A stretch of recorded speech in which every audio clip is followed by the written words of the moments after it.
60 Minutes Rewind. When a major source of oil to the United States is threatened, that's big news. But we're not talking about some oil-rich sheikdom in the Middle East. We're talking about our Latin American neighbor, Venezuela, which supplies almost as much oil to the United States as Saudi Arabia does. When Venezuela's duly elected president, Hugo Chávez, was overthrown by the military a few weeks ago, then reinstated 2 days later with barely a peep out of Washington, it begged the question, what's going on down there? The answer is plenty. And right in the middle of it all is President Chavez himself, a larger-than-life figure who often seems friendlier with the likes of Fidel Castro, Colonel Qaddafi, and Saddam Hussein than he is with the United States. It is all taking place in a country about twice the size of California on the Caribbean coast of South America. Venezuela's importance to the United States can be summed up this way. Oil. It is the third largest supplier to the United States and has some of the largest reserves of crude oil in the world. And sitting on top of it all is the charismatic, autocratic, recently deposed and reinstated President of Venezuela, Hugo Chávez, whose recent life resembles a South American soap opera. The First Lady, a former journalist, has complained to magazines that she is desperately lonely, and his 4-year-old daughter is one of the few people whose loyalty he can trust. Here's the way you're perceived in the United States by some people. Sort of a mixture between Fidel Castro and Juan Perón. Power-hungry, left-wing demagogue, dictator. Se me ha comparado con Hitler. I have been compared to Hitler, a sort of mix between Mussolini and who knows, the devil himself. Diablo. And what I do is struggle for a people. I am a true Democrat. Verdadero demócrata soy. If Chavez is a true Democrat, he didn't become one until he spent a couple of years in prison for conspiring with other military officers to overthrow a previous government. The former paratrooper, who grew up poor in the Venezuelan countryside, was elected in 1998, casting himself as the political reincarnation of Simón Bolívar. He said he wanted to unite South America and wage a peaceful revolution that would gradually shift the wealth of the country's $50 billion oil economy from the rich and well-to-do to the poor and desperate, who make up 80% of the population and most of Chávez's political support. Venezuela is right now divided. Jorge Oliveira is an author, political commentator, and former Venezuelan ambassador to Great Britain. He was also a friend and ally of Chavez until, like many, he got fed up with his politics.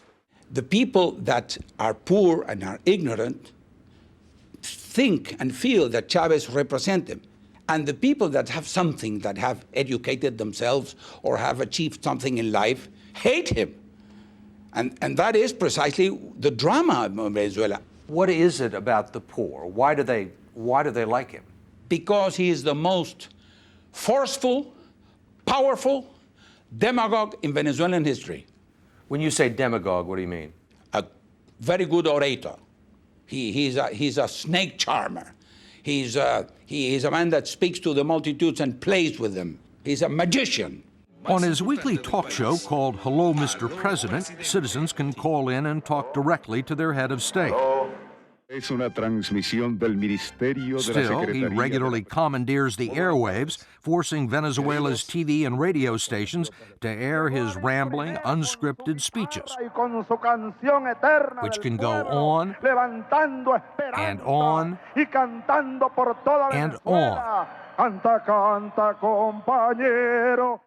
He rarely sleeps and has been known to drink more than 20 cups of coffee a day, and his impulsive behavior has led opponents to question his mental competence.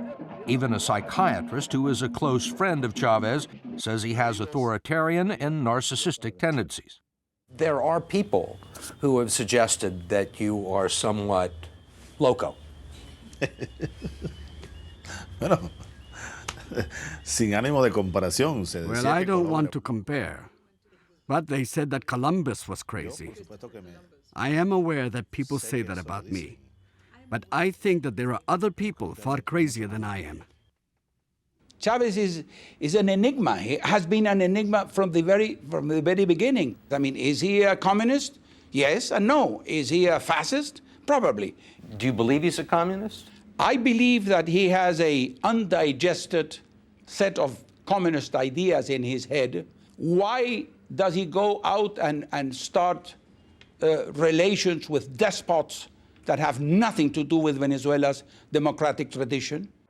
Besides being Fidel Castro's best friend in the Western Hemisphere and expressing emotional solidarity with his revolution, Chavez has supplied Cuba with Venezuelan oil at bargain basement prices, somewhere between $5 and $10 a barrel. And one of Chavez's own generals has accused him of aiding narco-terrorist guerrillas in neighboring Colombia, supplying them with arms and allowing them to operate on Venezuelan territory. Chavez denies it. But he can't deny embracing Colonel Qaddafi on 2 trips to Libya, or infuriating the United States when he became the first head of state to call on Saddam Hussein after the Gulf War. Why did you decide to go visit Saddam Hussein? Muy interesante. Very interesting. For the same reason I decided to visit King Fahd in Saudi Arabia, to revamp OPEC, which was in shambles, and to ensure for you Americans and our brothers on the continent and the world a secure supply of oil. You knew that that would upset the United States. En verdad, te digo francamente que no lo To sé. tell you the truth, honestly, I didn't know. Now, if I had known, I still would have gone to Baghdad, because what I'm basically doing is defending my country's interests. Hubiese sabido. Nobody believes that. What is his attraction, do you think, to Qaddafi and Saddam Hussein and Castro? Probably he wants to put a finger in the eye of the United States and say, listen, I'm free, I can do whatever I want, and I will go and visit your worst enemy.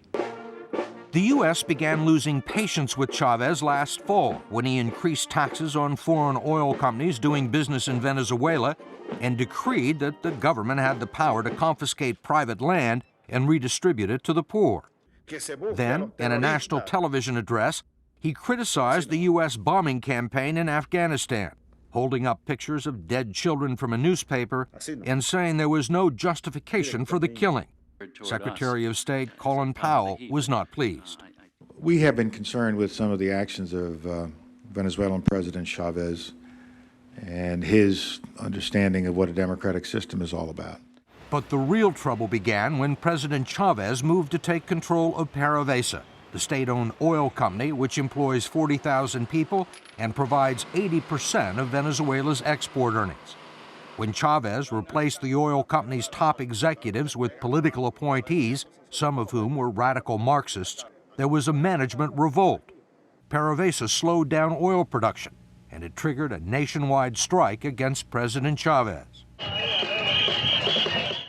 Last month, 500,000 people took to the streets of Caracas, and when the peaceful demonstration turned to march towards the palace, someone opened fire on the crowd.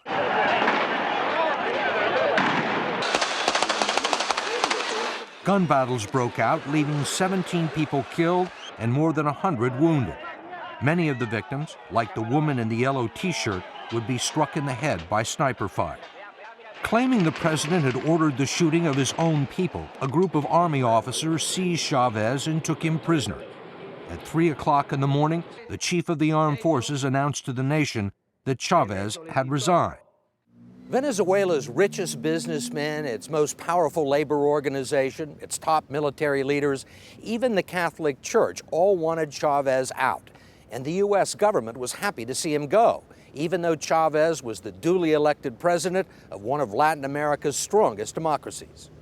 The White House blamed Chavez for his own downfall, neglected to mention the heavy hand of the Venezuelan military in his ouster, and seemed perfectly comfortable with the new government. President Chavez has resigned the presidency. Before resigning, he dismissed the vice president and the cabinet, and a transitional civilian government has been installed. But before most people in Washington and Caracas had a chance to celebrate Venezuela without Hugo Chavez, something happened to make everyone want him back. That transitional government, led by President for a day Pedro Carmona, decided to abolish the Constitution, dissolve the National Assembly, and fire the Supreme Court. That was the most stupid thing to do. The legislator could have legitimize Chavez's resignation. But Carmona's decree was so irrational, so absurd, so unpolitical, that created immediately a reaction. Jorge Oliveria says no one expected Chavez to be toppled so easily, and events moved so quickly none of the conspirators had apparently given any thought about what to do next. Everybody wanted Chavez out, but nobody had a plan. And if they did, they couldn't manage to get it working. Or it was a bad plan. Or it was a bad plan.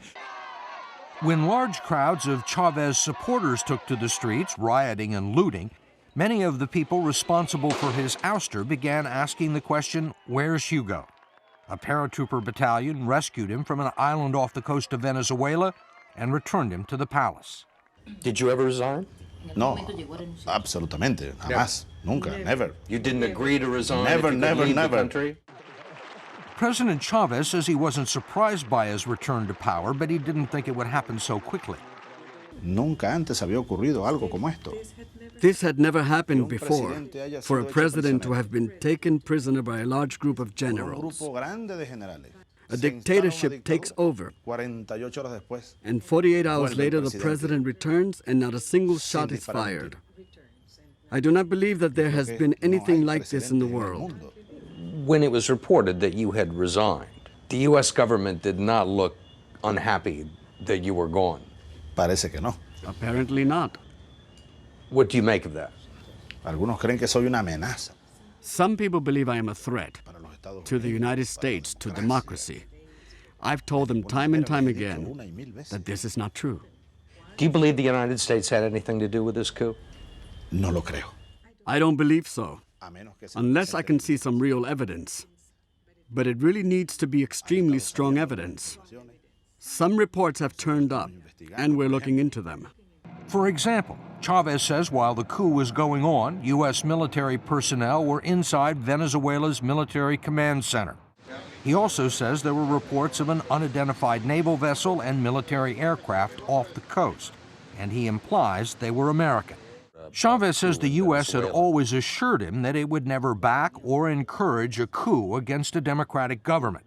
Why do you think the United States didn't condemn it when it happened? The ambassador met the next morning with the leader of the coup. Sí, en verdad. Well, the one that should be answering that question is the government of the United States. I believe that they really owe an explanation to the people of the United States and also to us.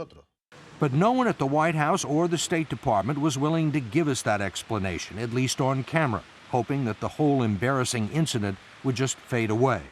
Do you like the United States? There are many things you don't like about the United States, I think.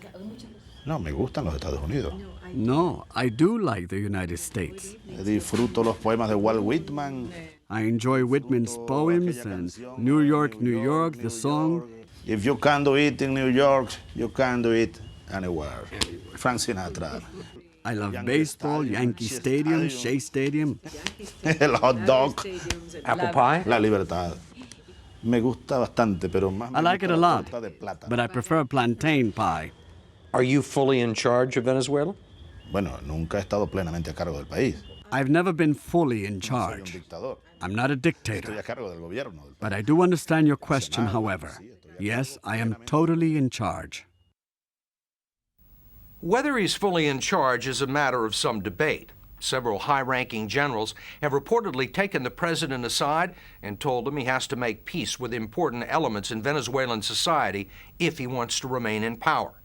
The opposition wants a referendum on his leadership, and there are moves afoot in the National Assembly to limit his power. The United States Senate has asked for an investigation to determine what role, if any, the United States may have played in the coup.